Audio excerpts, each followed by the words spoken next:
దాన్ని స్వేచ్ఛ సమస్యగా తీసుకుందా, స్వేచ్ఛ చెప్పిన దాన్ని ఇతను గోరంతలు కొండంతలు చేసి చెప్తున్నాడా అనేది వేరే విషయం. ఇవి ఇవి ఇవి పరిపాటిగా జరుగుతూ ఉంటాయి. అది నేను ఇందాక చెప్పలా, ఉపాధి కోసం తల్లిదండ్రులు ఇద్దరు వెళ్ళి పిల్లల్ని హాస్టల్లో పెట్టి వెళ్ళిన వాళ్ళు ఎంతమంది లేరండి? అమ్మమ్మల దగ్గర, తాతయ్యల దగ్గర, ఎవరి దగ్గర పిల్లల్ని పెంపకానికి పెట్టి వెళ్ళిన వాళ్ళు లేరా? అంటే ఇక్కడ తనకు పూర్ణచంద్ర గురించి ఆలోచించిన వ్యక్తి తన పాప గురించి, తన పాప లైఫ్ గురించి ఆలోచించకుండా ఇటువంటి డెసిషన్ తీసుకోవడం అనేది కరెక్టే అంటారా? అండ్ ఇంకా ఇటువంటి డెసిషన్ తీసుకోవడానికి ప్రధానంగా అంటే ఇన్ని ఫేస్ చేస్తూ అన్ని ఎదిరించి లైఫ్లో నిలబడి ఒక మంచి స్టేజ్కి వచ్చిన తర్వాత ఇటువంటి డెసిషన్ అనేది ఎందుకు తీసుకుంటున్నారు? అంటే ఎమోషనల్గా అది ఇప్పుడు నన్ను నమ్మించి మోసం చేశాడు అనే ఒక బాధ అయితే అమ్మాయికి ఉందండి. అతన్ని పూర్తిగా అతను చెప్పిన మాటలు నమ్మింది. నేను విడాకులు ఇచ్చేస్తాను నా భార్యకి, మా ఇద్దరికి పడట్లేదు అని ఇతను చెప్పిన మాటని ఈ అమ్మాయి నిజమని నమ్మింది. ఆ నమ్మకంలోనే కొన్నాళ్ళు ప్రయాణం చేసింది. అతని దగ్గర నుంచి ప్రతిసారి ఒక ఆశాభంగమే ఎదురవుతుంటే తట్టుకోలేకపోయింది. ఎవరికైనా ఇప్పుడు మనసు ఉంటుంది కదండి ప్రతి వాళ్ళకి. అతను ఎందుకు అబద్ధం చెప్పాలి? ఈ రిలేషన్లోకి ఎందుకు రావాలి? అతను ముందే నేను నీతో ఉంటాను, నువ్వంటే నాకు ఇష్టమే, కానీ నేను నా భార్యకి విడాకులు ఇవ్వను అని చెప్తే ఈ అమ్మాయి ఒప్పుకునేది కాదు. నేను స్వేచ్ఛను సపోర్ట్ చేస్తున్నాను కాదు, స్వేచ్ఛలో కూడా పొరపాట్లు ఉండొచ్చు, స్వేచ్ఛ మనస్తత్వంలో కూడా లోపాలు ఉండొచ్చు, అది వేరే విషయం. కానీ నువ్వు ఒక బాధ్యత గలవాడివి అయ్యి ఉంటే గనక నువ్వెందుకు నీ భార్యకి పిల్లలకి నువ్వెందుకు అన్యాయం చేయడానికి సిద్ధమయ్యావు?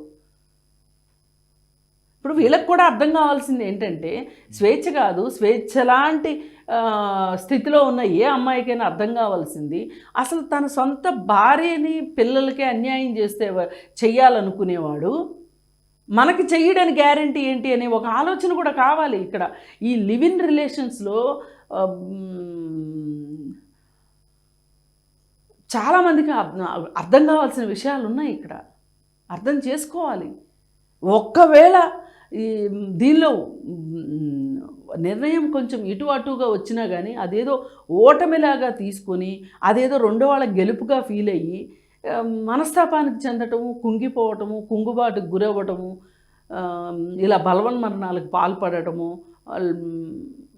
కరెక్ట్ కాదు. ఎందుకంటే నెక్స్ట్ వాళ్ళకు బాధ్యత ఉంది కదా, ఆ బాధ్యత కోసమైనా బతికుండాలి.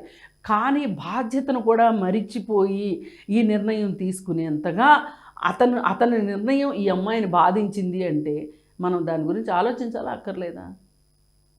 ఆలోచించాలి కదా. ఇప్పుడు కొంతమంది సినిమా పెద్దలు ఉన్నారు, కొంతమంది డబ్బులున్న బడాబాబులు ఉన్నారు, కొంతమంది రాజకీయ నాయకులు ఉన్నారు. వీళ్ళందరూకి ఇదే పని కదా. కొంతమందికి ఇలా చేస్తున్న వాళ్ళకి భార్య ఉంటుంది, పిల్లలు ఉంటారు, కానీ వీళ్ళకి ఇంకో సంసారం కావాలి. ఇది మళ్ళీ ఎక్కడ చెప్పడానికి లేదు, మళ్ళీ అక్కడ పిల్లలు ఉంటారు. ఇలా ఉన్న రాజకీయ నాయకులు చాలామంది ఉన్నారండి. ఈరోజు సినిమా యాక్టర్లు ఉన్నారు. వాళ్ళు ఎవరిని అడగరు ఎందుకు? స్వేచ్ఛనే ఎందుకు అడుగుతున్నారు? అందుకని వాళ్ళు చేశారు కాబట్టి స్వేచ్ఛ చేయటం కరెక్ట్ అను ఇవన్నీ నేను ఒక జడ్జిమెంట్ పాయింట్లో మాట్లాడట్లేదు.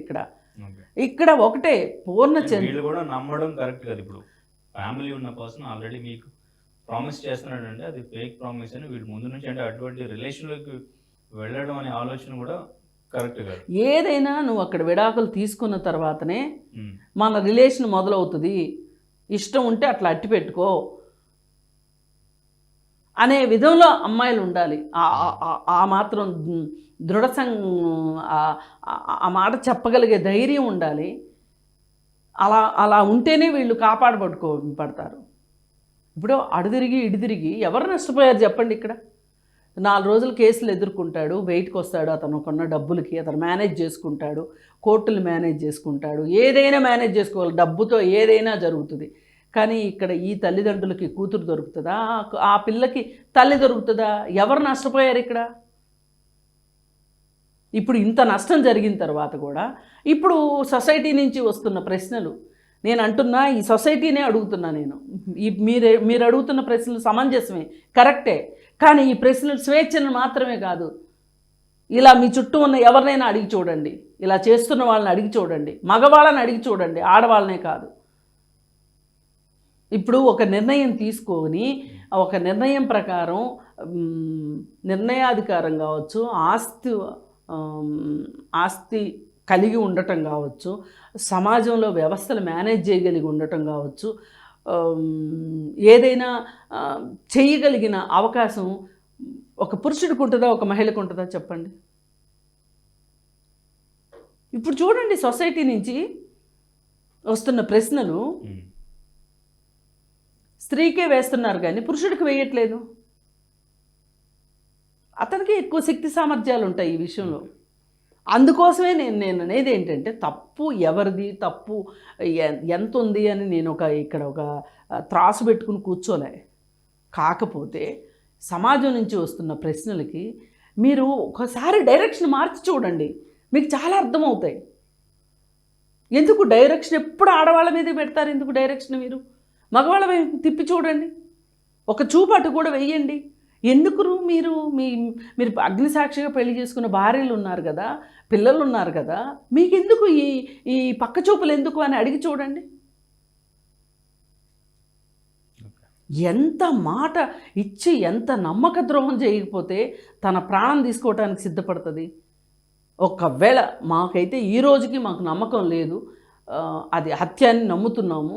కాదు అంటే అది వేరే విషయము. హత్య కావచ్చు, కాకపోవచ్చు, ఆత్మహత్య అయినా కావచ్చు. కానీ ఆత్మహత్యకి దారితీసే పరిస్థితులు కల్పించింది ఎవరు? ఇప్పుడు ఈ దొంగ తప్పుకుంటానికి స్వేచ్ఛ తల్లిదండ్రుల మీద, వాళ్ళ మీద అబాండాలు వేసేసేసి, రాళ్ళు వేసేసి తను తప్పుకుందామని చూస్తున్నాడు. ఇప్పుడు స్వేచ్ఛ కూతురు ఇస్తుంది, అడుగుతుంది, నాకు ఇలాంటి ఇబ్బంది వచ్చింది అతనితోటి అని. ఇది చాలా సర్వసాధారణం. ఇది ఇలాంటి స్టెప్ ఫాదర్స్ దగ్గర నుంచి లైంగిక వేధింపులు ఆడపిల్లలకి ఉన్నాయి అనేది